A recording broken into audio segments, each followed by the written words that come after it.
Hello my lovelies, how are you all doing? I hope you're keeping well and staying crafty. I am back on to do number 47 of the, I haven't got my card out, the DY iCAD 2024 challenge. I'll leave the link in the description box. So number 47 is Intertwine. And this is what I've done for Intertwine. This was a quick and easy one because I'd already got the background done. Mr. Doodle kind of gave me the idea of this. He said to me, I says, oh, when the prompts first come up, I was reading, he says, oh, well, Intertwine. He said, you could just open one of your drawers in your craft room and take a picture of that and say, there, it's all intertwined. And he's not wrong. Because I've got drawers and drawers of blooming oddments of stuff and all sorts of things. And then I thought, I've got a photograph somewhere of, you know, all the pretty, let me have a look, you know, all this that I've got, sari silk, that ribbons. I took a photograph of that ages ago. I thought, oh, I could do something with that. Then I went off of that idea, and then this came to me. A lot of you will have seen all these before. I did these several years ago. I keep using bits and bobs off of them. It's basically, I used a sheet of felt. I mean, this one looks nice both sides. I just chose a plainer one to do for the iCAD. And it was when I'd got a huge big tub full of fabric scraps, because I used to make like fabric flowers and do things with fabric. So I got this huge great big box of fabric scraps, and I'd seen this, I don't know, haven't got a clue who, but I'd seen somebody doing it.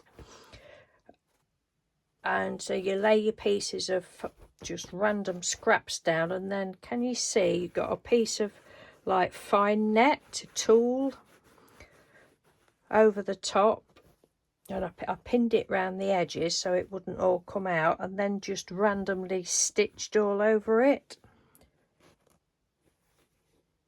and just went round the edge with a zigzag stitch, and I love it.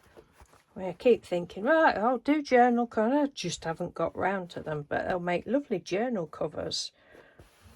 But yes, so I'll just quickly go through these.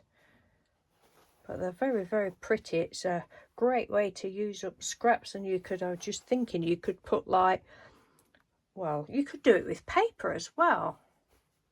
Don't see why you couldn't do it with paper scraps. As long as it's got like some sort of netting on the top, sweetie wrappers, all that sort of thing.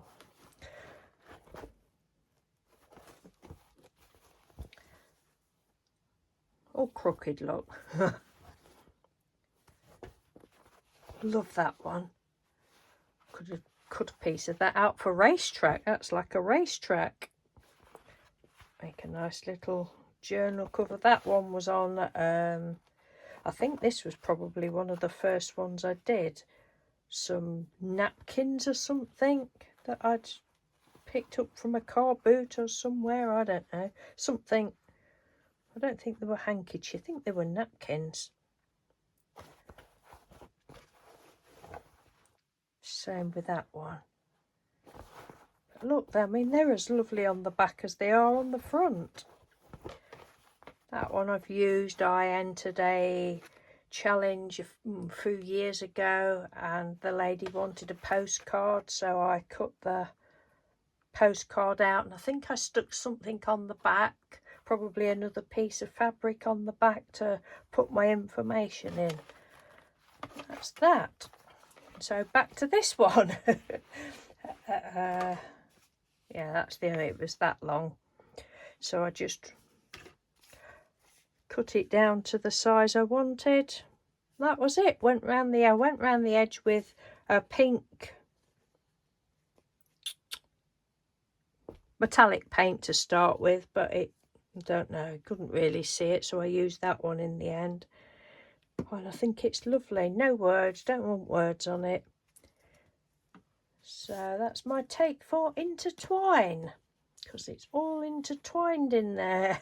And there was